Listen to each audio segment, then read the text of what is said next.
चौधरी एक ऐसा नाम जिसने महज 23 साल की उम्र में ही अपना आईएएस बनने का सपना पूरा कर लिया था। हालांकि ये इतना आसान नहीं था, क्योंकि इनका जन्म हुआ था एक लोअर मिडिल क्लास फैमिली में और ये रहने वाले थे उस इलाके के जहां बेसिक कम्युनिटीज़ के लिए भी लोगों को काफ़ी स्ट्रगल करना पड़ता था। और सबसे बड़ी बात कि इस शख्स ने हिंदी मीडियम से पढ़कर अपना आईएएस का एग्ज़ाम क्रैक करा था, वो भी टॉप रैंक होल्डर के तौर पर। ये बने थे छत्तीसगढ़ के पहले आईएएस ऑफिसर। लेकिन फिर ये क्या, इन्होंने छोड़ दिया अपना कलेक्टर का पद और आ गए राजनीति में। आखिर क्यों बाबूजी से नेताजी बन गए ओपी चौधरी? और एक आईएएस अफसर रहते हुए इन्होंने समाज के लिए क्या क्या करा? ओपी चौधरी के जीवन की पूरी कहानी को और करीब से देखेंगे। ओम प्रकाश चौधरी रायगढ़ जिले के वायंग गांव के रहने वाले हैं, जहां इनका जन्म 2 जून 1981 को हुआ था। इनके सर से पिता का साया उस वक्त उठ गया जब ये महज 8 साल के थे। उनके पिता के जाने के बाद उनकी माँ को जो कुछ पैसे पेंशन के रूप में मिला करते थे, उसी से उनकी माँ ने उनको पढ़ाया लिखाया।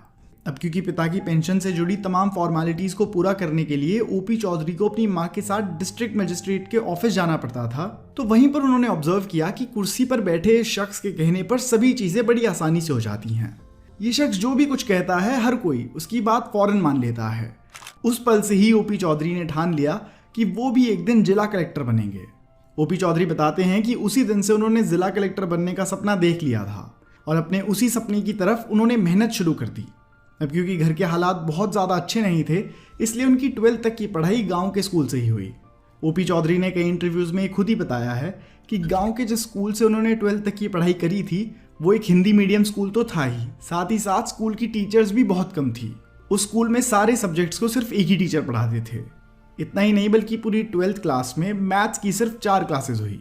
अब उस दौर में छत्तीसगढ़ के एक छोटे से गांव में भला पढ़ाई का कोई और ऑप्शन भी कहाँ रहा होगा। आप हम कहते हैं ना कि 12th तक तो हर स्टूडेंट के बेसिक्स क्लियर ही होने चाहिए, लेकिन सोचिए ओपी चौधरी का बेसिक भला कहाँ से क्लियर हुआ होगा। ओपी चौधरी फिर अपनी ग्रेजुएशन के लिए भिलाई गए और वहाँ एक कमरे में ज़्यादातर समय बिताते हुए अपनी तैयारी की तरफ मेहनत में एड़ी चोटी का जोर लगा दिया। उन्होंने अपना सारा वक्त सेल्फ स्टडी की तरफ डेडिकेट करना शुरू करा और हर दिन के साथ अपने सपने के और करीब आने लगे। कॉलेज के दिनों में ही वो Lal Bahadur Shastri National Academy of Administration भी देखने गए। ये वो जगह है जहां देश के आईएएस ऑफिसर्स को ट्रेनिंग दी जाती है और इसीलिए ओपी चौधरी इस जगह को थोड़ा नज़दीक से देखना चाहते थे और अपने सपने को मैनिफेस्ट करना चाहते थे। लेकिन यहाँ सिर्फ उन्हीं लोगों की एंट्री होती थी जिन्होंने आईएएस का एंट्रेंस एग्जाम क्लियर करा होता था और इसीलिए वहां स्थित सिक्योरिटी गार्ड ने ओपी चौधरी को गेट से ही वापस भगा दिया। उस दिन फिर से एक बार ओपी चौधरी के हौसले बुलंद हो गए। अब वो अपने सपने को पूरा करने के लिए और मेहनत से पढ़ने लगे। इसी जज्बे के साथ उन्होंने ग्रेजुएशन के दौरान ही आईएएस की तैयारी भी पूरी कर ली।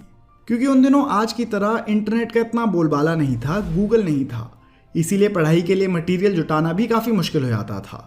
इसलिए पढ़ाई के दौरान किताबें खरीदने के लिए भी ओपी चौधरी कई बार दिल्ली आ जाया करते थे, जहां उन्होंने काफ़ी तकलीफ में रहकर भी पढ़ाई के लिए अपनी कॉन्सेंट्रेशन को बरकरार रखा। इसके बाद आईएएस की तैयारी करने वाले ओपी चौधरी ने महज 23 साल की उम्र में पहले ही अटेम्प्ट में देश के सबसे बड़े एंट्रेंस एग्जाम यूपीएससी को क्लियर कर लिया, और वो भी एक रैंक होल्डर बनकर। इससे भी बड़ी ये बात थी कि ओपी चौधरी एक ऐसे शख्स हैं जिन्होंने हिंदी मीडियम से पढ़ाई करके यूपीएससी की परीक्षा अच्छे अंकों से पास करी।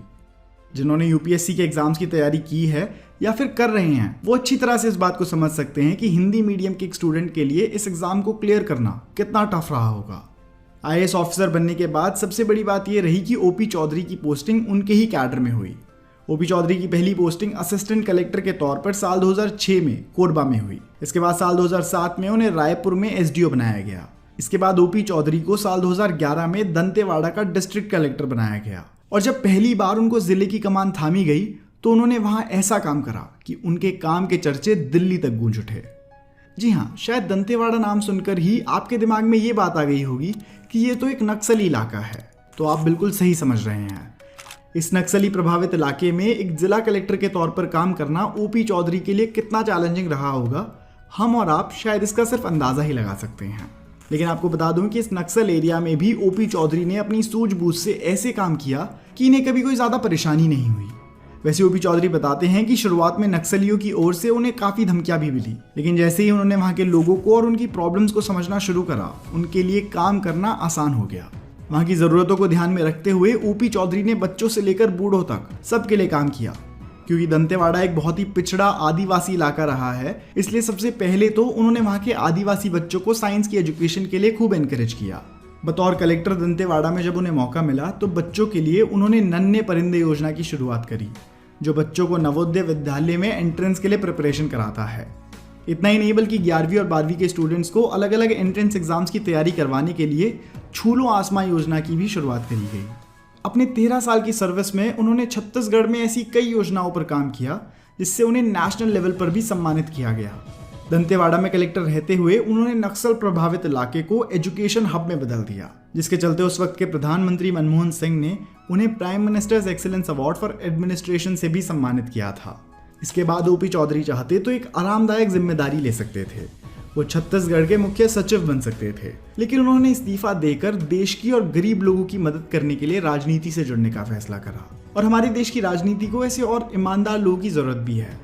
इस बार के चुनाव में ओपी चौधरी के जिम्मे और क्या क्या जिम्मेदारी आती है ये तो देखने वाली बात रहेगी, लेकिन ब्यूरोक्रेसी से राजनीति में आने के पीछे अपने मकसद के बारे में ओपी चौधरी का साफ कहना है कि जरिया चाहे कोई भी हो, उनका मकसद सिर्फ और सिर्फ समाज से जुड़ना और उनकी जरूरतों को पूरा करना ही है। इसलिए आज भी ओपी चौधरी किसानों को मॉडर्न टेक्नोलॉजी का इस्तेमाल करके खेती करने के लिए प्रेरित करते हैं।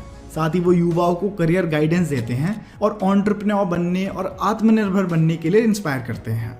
तो दोस्तों, यही थी कहानी ब्यूरोक्रेट से पॉलिटिशियन बने ओपी चौधरी की।